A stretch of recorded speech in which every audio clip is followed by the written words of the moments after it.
Alors bienvenue à toi dans ta nouvelle formation et surtout bienvenue dans ton Trello. Alors tout d'abord je me présente, je m'appelle Romain, je fais partie de l'équipe pédagogique du centre de formation et je suis responsable entre autres avec Eric du Trello. C'est donc pour ça que c'est moi qui t'accueille et c'est moi qui vais t'expliquer comment fonctionne cette plateforme.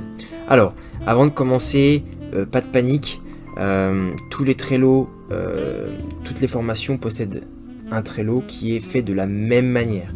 Donc moi je te montrerai l'exemple sur la réflexologie plantaire en distanciel, mais ne t'inquiète pas, tous les Trello sont identiques en termes de structuration, d'accord? Et le fonctionnement est le même. Alors, avant aussi de t'expliquer comment fonctionne le Trello et comment te l'approprier, je t'invite à télécharger l'application Trello sur ton téléphone portable. Alors soit avec l'App Store ou Play Store, ça dépend si tu as un iPhone ou un Android. Pour la petite info, voilà, Trello ça s'écrit comme ça et le logo c'est le carré bleu avec le rectangle blanc au milieu. Donc tu peux mettre cette vidéo sur pause et télécharger le Trello. C'est quand même assez pratique de l'avoir sur téléphone parce que tu verras qu'il y a beaucoup de supports sur cette plateforme, notamment audio, vidéo, et donc ça te permet d'avoir H24, on va dire, n'importe où, n'importe quand, accès au contenu de la formation. En plus, ce qui est génial avec Trello, c'est que non seulement c'est gratuit, tu l'as remarqué, mais en plus, le format ne change pas, que ce soit sur ordinateur ou sur téléphone portable, donc c'est très simple d'utilisation. Tu verras que c'est très intuitif. Alors déjà, pourquoi le Trello? Ça me tenait à cœur de t'expliquer l'objectif du Trello. C'est déjà pour que tu puisses être autonome, notamment durant les intersessions ou même dans ta formation, hein. Comme tu peux le voir, là on a un Trello en distanciel, donc le Trello se suffit à lui-même. Donc ça c'est la première chose. Et tu vas voir que il y a beaucoup de supports pédagogiques. Si tu es plutôt auditif, si tu es plutôt visuel, si tu es plutôt lecture, tu vas pouvoir t'y retrouver dans ce Trello et ça c'est top, ça correspond vraiment au système d'apprentissage de beaucoup de personnes. Donc c'est vraiment une plus-value, mais pour ça il faut que tu puisses t'approprier l'outil. Donc je t'invite aussi à mettre le Trello en favori, comme ça tu peux y avoir accès très rapidement. Voilà, moi sur ma barre de favoris je l'ai à portée de main. Parce que tu verras que tu vas y passer beaucoup de temps durant ta formation. Alors, comment fonctionne le Trello? Eh bien, c'est très simple. Comme tu peux le constater, tu as des colonnes. Des colonnes blanches, on va dire, blanches ou grises. Là, la première colonne, c'est administration, outils, assistance. Le deuxième, initiation, massage, etc. etc. Donc, évidemment, les noms changent en fonction des formations, hein, tu l'as remarqué.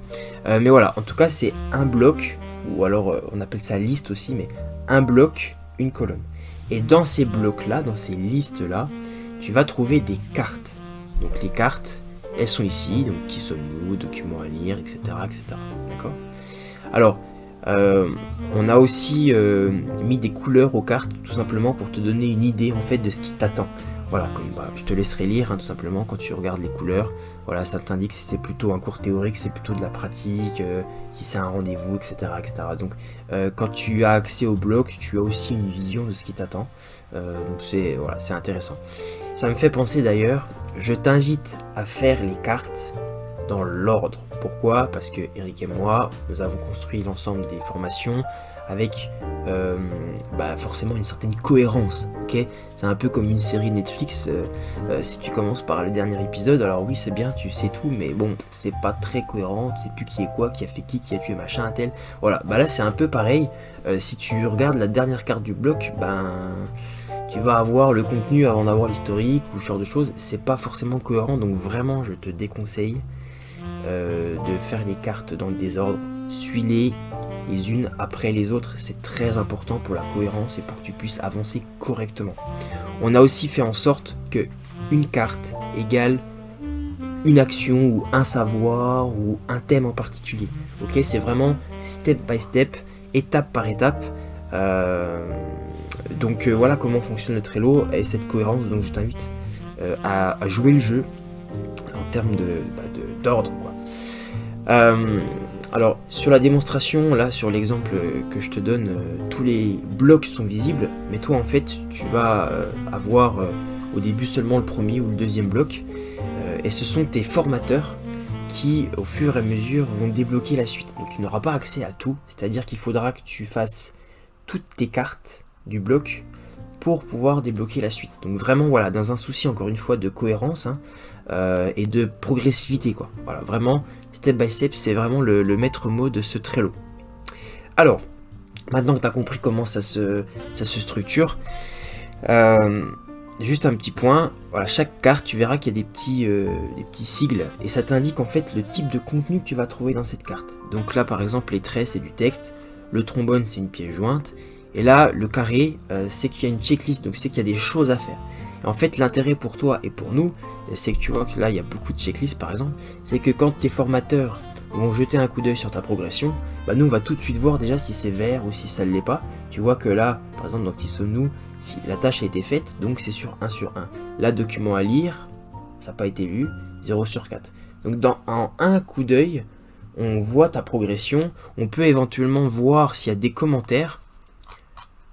Voilà, je te fais un petit test. Voilà, là on voit qu'il y a une petite bulle qui est apparue. Donc là ça veut dire, ah, on m'a laissé un commentaire, on a répondu à une question, ou on m'a posé une question justement. Donc voilà, en un clin d'œil, c'est très pratique pour nous à ce niveau-là. Donc une carte, comment est-elle constituée? Déjà tu peux te préparer et voir en avance ce qui t'attend. Donc tu vois qu'il y a beaucoup de pièces jointes, des checklists et puis du texte. Et ben voilà, démonstration, quand tu cliques sur ta carte, tu as le texte qui, bien sûr, doit être lu. Je te fais pas un dessin sur ça. Et donc les pièces jointes, donc ça peut être, là par exemple c'est une image, ça peut être un audio, ça peut être un PDF, ça peut être un document, un lien vers un document Drive ou une vidéo, etc., etc. Donc tu prends connaissance de la pièce jointe. Et en dessous, tu verras qu'il y a, ou pas, ça dépend de tes formateurs, de ta formation, il y aura peut-être des choses à faire de ton côté. Donc voilà, moi je t'ai globalement expliqué comment exploiter le Trello. Donc vraiment ce qu'il faut retenir, c'est le côté progressif, vraiment carte par carte, bloc par bloc. Voilà, qu'elles sont triées par thème, donc tu peux en un coup d'œil voir ce qui t'attend, et puis que tu vois qu'il y a des choses à faire de ton côté. Donc nous formateurs, on a accès très facilement à ça en un clin d'œil. Voilà. Donc si tu as des questions, n'hésite pas à la poser sur ton Trello en commentaire, et puis moi je te laisse sur ça, et puis bonne continuation à toi dans ta formation.